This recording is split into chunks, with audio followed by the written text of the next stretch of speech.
D'être venu ici, dans ce lieu pour mon baptême, ça me touche beaucoup. Donc, je m'appelle Benjamin, 27 ans, pour ceux qui ne connaissent pas, je suis militaire. Je suis né à Narbonne, dans le sud. Donc cela fait à peu près, depuis que j'ai l'âge de raisonner, en fait, que je souhaite me faire baptiser, et particulièrement depuis 2 ans, suite à une expérience personnelle avec le Seigneur. En effet, c'était à peu près vers le mois d'avril, cela faisait 1 an que je m'étais remis dans la pratique de ma foi. Et pendant un chapelet que je récitais, je me suis senti envahi par un amour que je n'avais jamais ressenti auparavant, comme si la personne de l'amour venait vous envahir de sa présence. Il s'en est suivi d'une prise de conscience et de culpabilité sur ma vie de pécheur endurci. Je vous mentirais si je vous disais que c'est ma seule expérience, et toujours dans le cadre de ma foi en Dieu, comme s'il me disait simplement « Hé garçon, je suis là, réveille-toi ». J'ai eu 3 tentatives de baptême, l'une quand j'ai fait la demande à mes parents de m'inscrire à un collège privé, catholique d'ailleurs, où j'ai pu faire quelques étapes préparatrices au sacrement du baptême, que je n'ai pas suivi jusqu'au bout pour des raisons personnelles. L'autre, quand je suis rentré à l'armée, auprès d'un aumônier catholique, et comme on dit jamais 203. La dernière étape, auprès du pasteur Bernard Delpine, qui m'a dirigé en fait vers le pasteur Morin. Donc les raisons de mon baptême. Je voudrais me faire baptiser car j'ai pris conscience de l'amour et de tout ce que Dieu a fait pour moi, ainsi que pour ma famille à travers les années. J'ai toujours vu mes parents galérer afin de gagner leur vie, jamais sûr si demain allait être meilleur. Cependant, ils ont toujours été dans l'espérance d'y arriver et se soutenaient l'un et l'autre. Dans les mauvais moments, faisaient toujours bonne figure afin que rien ne paraisse à mes yeux. Il y eut des hauts et des bas, mais comme dans les bons ou mauvais moments, je peux vous assurer qu'ils ne sont jamais lâchés, et Dieu non plus. Étant aux premières loges des difficultés de la vie, même si ma situation n'était rien comparée à certaines personnes, j'ai toujours vu la main de Dieu sur tous les aspects de la vie. Lorsqu'une situation nous échappe et semble être perdue, c'est afin d'en gagner quelque chose de plus grand, comme par exemple une leçon, qui nous promettra plus d'expérience, bien plus que ce qu'on a perdu. Dans ma vision des choses, l'échec tant que Dieu est à la première place n'existe pas. Il n'y a que l'expérience, et rien n'est le fruit du hasard, mais tout est grâce de Dieu. Il nous permet quelquefois de tomber, afin de nous relever bien plus fort qu'avant. Comme un père qui laisse son enfant trébucher afin qu'il apprenne par lui-même. Ou cette vision du professeur d'école qui reste en silence quand l'élève se trompe, mais toujours présent à ses côtés. Car rien ne sert de lui mâcher le travail que lui servir sur un plateau doré la solution. Cette philosophie, j'essaie de l'appliquer dans ma vie. Je ne m'inquiète pas vraiment pour demain, car si quelque chose se passe, je n'ai qu'à faire confiance en Dieu et je me rappelle que c'est pour mon bien. Et libre à vous de me croire ou pas, mais depuis que j'adopte cette façon de procéder, tout va mieux. Il ne faut pas oublier que Dieu ne laisse personne ayant confiance en lui. Comme le pasteur Morin vous l'a lu, le psaume 91, ayez confiance en Dieu et nous marcherons dans son ombre. Je n'oublie pas aussi qu'il n'a pas voulu nous rendre esclaves de sa volonté et dans un amour parfait nous a créés avec notre libre arbitre afin de nous laisser comme Adam et Ève le choix réel de lui suivre. Vouloir placer Dieu dans ma vie, dans les choses, et il sait ce dont nous avons réellement besoin. Je prends juste l'exemple du baptême. À 2 fois je n'ai pu arriver à terme. J'ai vraiment pris conscience que si ça n'avait pas réussi, c'est que tout n'était pas arrivé à maturité chez moi, et c'était pour laisser place à l'expérience et au réel désir de le suivre. Car entre la première tentative et aujourd'hui, ma foi et mon amour n'en est que plus grand. À présent, je souhaiterais vous remercier de votre accompagnement et votre bienveillance à mon égard. Soyez tous bénis au nom de Jésus. Merci à vous. Ouais.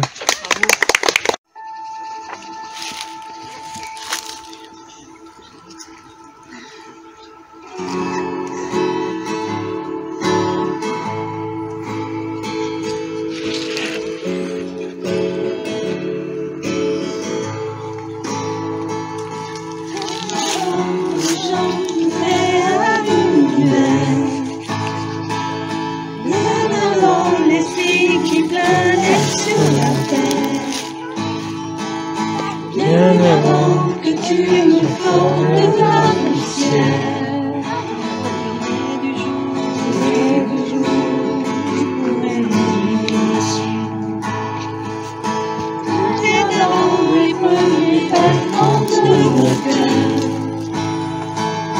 Bien avant que je m'éveille ta douceur.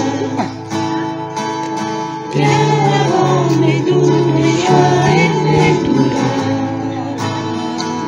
Tu réveilles les genoux, je pourrais t'aimer. Tu réveilles les jours, je pourrais t'aimer. Je suis à toi. Je suis à toi. Je suis à toi. Je suis à toi.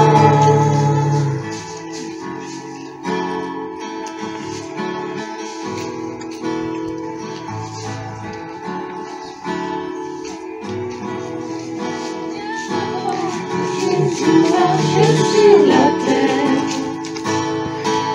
Bien avant le Fils qui tombe entre le Père. Bien avant que les cieux sur moi soient ouverts.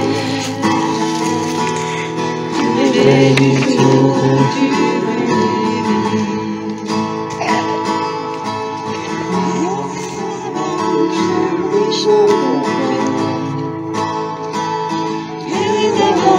coule le sang et la sueur.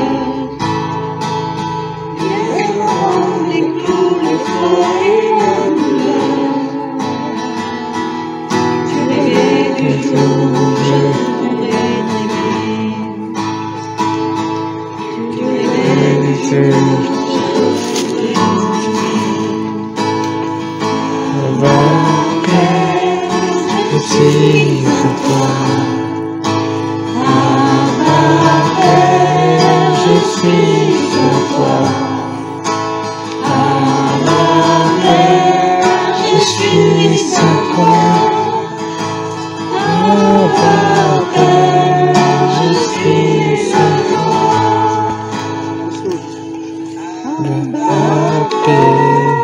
Je suis émerveillé. C'est si grand, si t'es de toi pour moi. Si comme Dieu connaisse, un peu grand nouveau. Je suis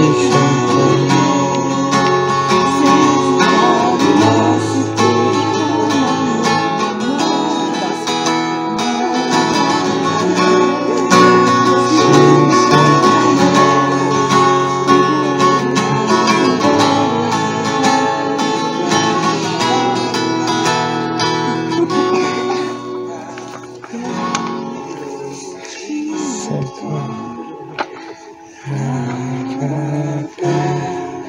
Je suis sans toi.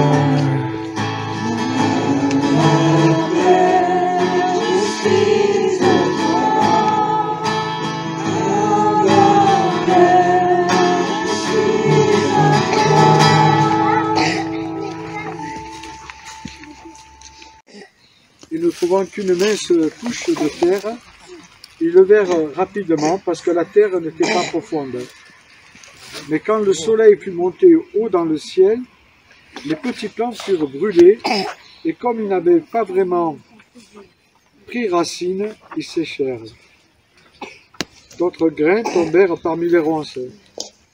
Ceux-ci grandirent et étouffèrent les jeunes pousses. D'autres grains, enfin, tombèrent sur la bonne terre et donnèrent du fruit avec un rendement de 100, 60 ou 30 pour une graine. celui qui a des oreilles entende ce que Dieu dit. Voilà cette parabole qui nous parle d'un semeur, hein, un semeur qui sème dans divers endroits, 4 endroits. Et il est question de ce semeur qui a vraiment la foi, puisqu'il va semer dans un sol rocailleux. Il va semer là où il y a des ronces, on peut se dire, il est vraiment tenace. Et puis, à un moment donné, il va semer dans du bon terrain. Il sème partout, parce qu'il veut sauver tout le monde, en fait. Il veut donner à chacun des hommes la chance de pouvoir lui appartenir. La semence, c'est cette parole qu'on entend un jour, à droite ou à gauche, ou en lisant les évangiles. Cette semence, nous l'entendons, alors nous pouvons nous situer comme des hommes ou des femmes qui se trouvent sur le bord du chemin, des hommes et des femmes qui se trouvent dans un terrain rocailleux, d'autres malheureusement qui vont se trouver dans un chemin où il y a des ronces, et puis il y a le chemin qui est la bonne terre. Mais je voudrais m'arrêter sur ceux qui tombent au bord du chemin. En fait, c'est des gens qui entendent la parole, qui l'entendent, pour eux il n'y a pas de problème. Ils ne sont pas insensibles à cette parole, à l'évangile. Leur cœur est touché. Mais malheureusement, voilà, la vie fait que cette parole, elle ne reste pas ancrée dans leur cœur. Et puis il y a l'adversaire qui vient, qui arrache et qui les rend insensibles. Et un jour, il laisse tout. Cette parole, c'est celle que nous recevons un jour, mais qui ne pénètre pas vraiment au fond de notre être, au fond de notre cœur.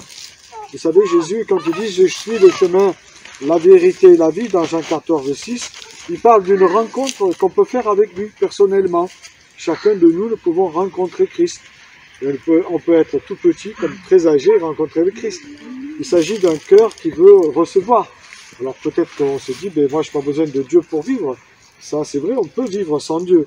Mais ce qui est sûr, un jour on rencontrera Dieu.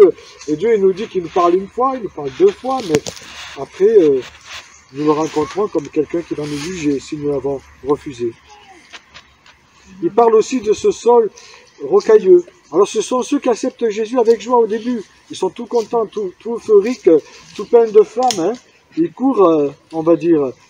Mais malheureusement, ils ne se nourrissent pas de la parole. Hein. Et voilà ce qui arrive. Ils n'obéissent pas aussi à sa parole. Ils parlent mais ne pratiquent pas la parole. En fait, ils sont en décalage. Ce sont des donneurs de leçons. Et cette graine, elle le lève et elle a fait que, comme elle est dans un sol rocailleux, elle ne s'est pas enracinée, elle va dessécher en fait. Avec le soleil, elle le dessèche. Ce sont des gens qui manquent de profondeur dans leur foi. Ils connaissent Dieu, on va dire, intellectuellement, mais le cœur n'a pas été touché. Et tant que le cœur n'est pas été touché, alors on oublie vite. On oublie vite. Pourtant, la foi, c'est une course. Ils cherchent leurs avantages. Ils veulent recevoir, mais sans donner.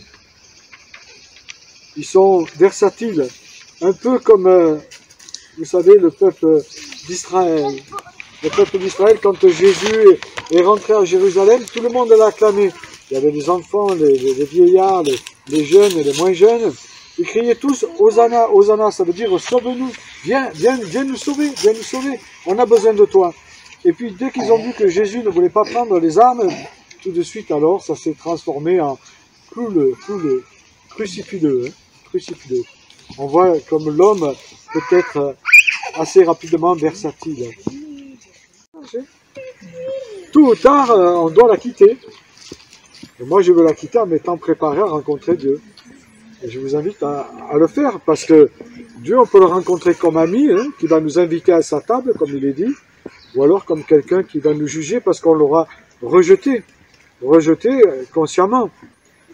Et pourtant, on voit que dans cette parabole, Dieu insiste, il va sur tous les terrains qu'il trouve, parce qu'il veut que tous les hommes soient sauvés, mais après, comme l'a dit Benjamin, il y a un choix. Nous avons un choix. Dieu, c'est un choix de l'accepter ou de ne pas l'accepter, de marcher avec lui, de ne pas marcher avec lui. Mais quand on lit cette parabole, on se dit quand même, beaucoup de graines sont perdues, hein, que ce soit dans les ronces, que ce soit au bord du chemin ou dans les cailloux. Et pourtant,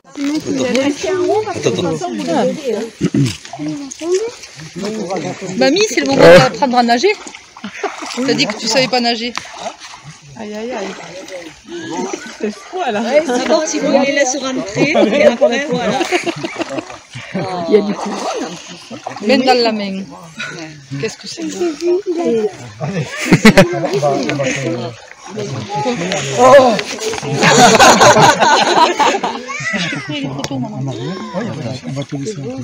C'est moi, tu posais la question?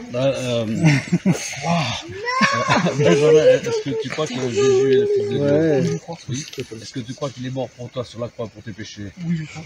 Est-ce que tu crois qu'il est ressuscité? Oui, je crois.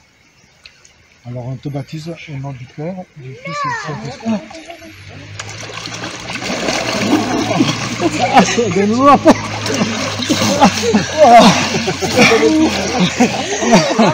Vous pouvez applaudir, hein, parce que...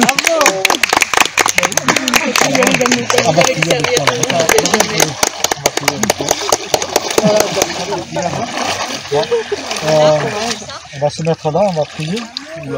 Gracieuse, tu veux prier avec nous? Merci de m'avoir épargné, je suis pas allée dans l'eau. Non, ça va, hein. Ouais, le corps, Voilà, on va prier pour Benjamin. Seigneur, notre Dieu, nous te remercions pour cet acte de foi de Benjamin. Nous te le confions, te demandons de le garder dans ce bon chemin, dans cette bonne terre, que tu cultives en lui la connaissance de ta parole, qu'il puisse s'en nourrir, la garder, la partager, et qu'il marche avec toi comme tu lui demandes, en nouveauté de vie, qu'il n'ait pas peur des épreuves, qu'il n'ait pas peur de la vie, qu'il place toute sa confiance en toi, et qu'il soit renouvelé jour après jour par ton Esprit Saint. Nous te remercions, Seigneur, pour ce que tu as fait dans sa vie. Nous te remercions pour ce que tu vas encore faire. Nous te le confions en la personne de Jésus-Christ, le Seigneur ressuscité. Amen. Je vais t'adorer, Seigneur, et te remercier pour Benjamin. Je vais passer par l'obéissance, Seigneur, du baptême. Nous te le recommandons, Seigneur. Nous savons que tu es un maître doux et humble de cœur. Et que tu es vraiment de le garder de tout mal, de l'aider, Seigneur, dans la vie, Seigneur, à marcher dans tes voies, qu'il soit de ceux qui gardent ta parole, médiateur, Seigneur, de faire ta volonté. Et que ta volonté se fasse dans sa vie, comme tu l'entends, comme tu le veux. Ainsi, Seigneur, Benjamin sera heureux. Au nom de Jésus. Amen. Amen. Merci Seigneur parce que Benjamin fait partie de ta famille, de notre famille. Merci parce que tu as ouvert son cœur à te connaître, Seigneur. Merci parce que maintenant il te connaît, Seigneur. Merci de ce truc que vraiment tu le gardes, tu le conduis, comme tu prennes soin de lui, Seigneur, et de sa famille aussi, et que tu le gardes dans tout ce qu'il entreprend, Seigneur. Et nous savons que tu es là pour lui, pour nous, et que tout concourt au bien de ceux qui croient en toi. Nous te le confions, nous prions pour lui que vraiment tu le gardes dans sa vie, dans tous ses choix, Seigneur. Et tout ce que nous te demandons, nous te le demandons dans le nom de notre Seigneur Jésus-Christ. Amen. Amen.